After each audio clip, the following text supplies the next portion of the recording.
Good, thank you, John. I'm here with John for the Jungle Book premiere. And John, can you tell me like an anecdote about your interactions with Neil on set to make him believe like he's in the jungle? I mean, the bare necessities scene is fantastic, it's hilarious. And obviously, you know, what tricks did you use to keep him engaged and also to make him so engaging for the audience? Yes. Well, Neil was a very interesting kid because he had a lot of charisma, he had a lot of confidence, and when I hired him, he had never really acted before, but he was very fun to watch on camera, and he reminded me a lot of Mowgli from the animated film. But we did have to keep him engaged because, you know, he was a 10-year-old kid at the time. He's the only actor in the movie that's not digital. And so a lot relied on him. And so we would have sometimes other actors working with him that we would paint over, put the characters, you know, paint them out and put the animals in. Sometimes we would actually have puppets that were designed by the Jim Henson Company. And so he was always dealing with something real to look at, either another person or a puppet, and it seemed to brighten him up and get a lot of the performance out of him. Brilliant. And you got into the pool apparently as well, right? I did, yeah. When we were singing Bare Necessities, he's floating on we had a baloo, like a floating baloo type raft the size of the bear, because he has to ride around on him like a little boat. Yeah. And but where the head would have been, that's where I would stick my head, and so when he's looking at Baloo and singing with him... It's so real, isn't it? Yeah, he's having a good time. I guess I was splashing him and squirting water on him, and we were singing together. And so I just wanted it to be a high point of the film and him to look like he's having a ball. And so the best way to do that is really just have a good time, and the camera picks it up. Absolutely. And your Jungle Book is it's really like a genius piece of modern filmmaking. Thank you. Well, I mean, it's obvious, right?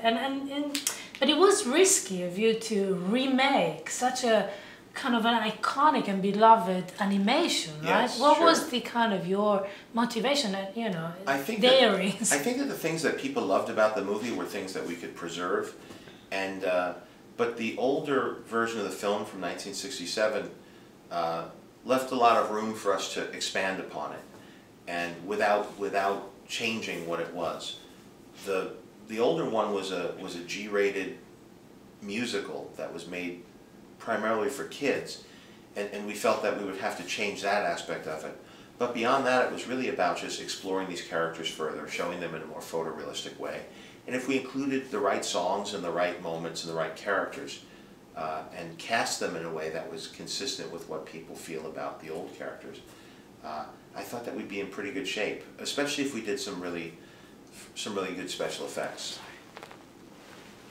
Another question is about Mowgli. Like he's got three father figures in the movie, and as a father yourself, you've got three kids yourself. That's right. Which character do you feel closer to as a like father figure? I think it depends, because when it's me and Mom, I'm probably more like Bagheera, who's a little bit tougher and more about the rules. But I think in general I'm more like Baloo, because we laugh a lot together. We have fun.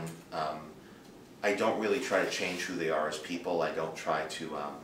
the only time I get tough with them is if I feel that they're putting themselves in danger. Yeah. And that's very much like Bagheera. Bagheera is really tough because the jungle's a dangerous world in this movie, and he's got to get out of there before Shere Khan finds him. But I like how Baloo in the film encourages him to be himself, isn't trying to change him, and teaches him with the song of Bare Necessities to appreciate the things that they have and enjoy the simple things in life. This is like a great parenting lesson, actually, the whole film. And you would have been a great Baloo, I must say. I would have loved it, but of course you were mastermind in the whole thing, so it was I got to play the part. I know, I saw that a little bit when we were, because we do temporary voices in the beginning to figure the story out. So I got to do it, and my son got to be Mowgli. So when we watched it in pencils, it was us at first. And then, of course, we were replaced by the actors that really played the roles. I bet you were a great Baloo. It was fun. Bill Murray's better, though. Ah, okay. It's a hard role. It's a hard role. It's a hard role, yeah. And so another question is about the Jungle Book is so current somehow. You know, it's like and universally opinion, like 50 years after the animation and 100 years after Kipling wrote the stories. So what is the Jon Favreau stamp on this great story? Well, if there is any that you would I think for identify. me personally, I think that it's the tone and the way the humor is used, and hopefully the way we balance the emotion and the scary parts and the fun parts.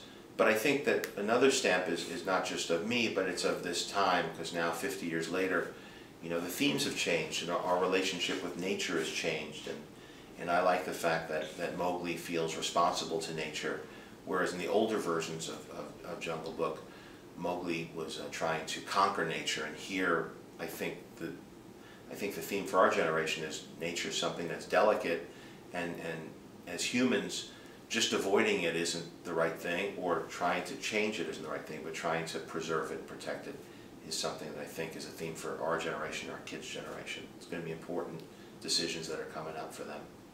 Brilliant.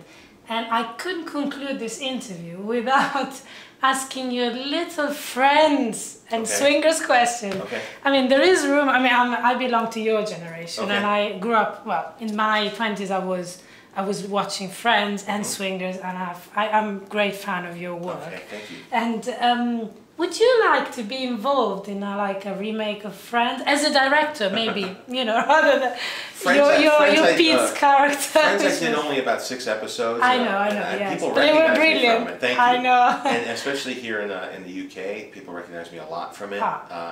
So it was fun to do, but it's my work that I've done as a writer or director that I feel more connected to, because I spent years working on these things, and Friends was only a few weeks. I know. Sure. Many years ago. No, I can imagine, but yeah, thank you. That was. But I'm proud of it. Yeah, it was amazing actually. We still remember the Pete wanting to be the greatest fighter. Sure.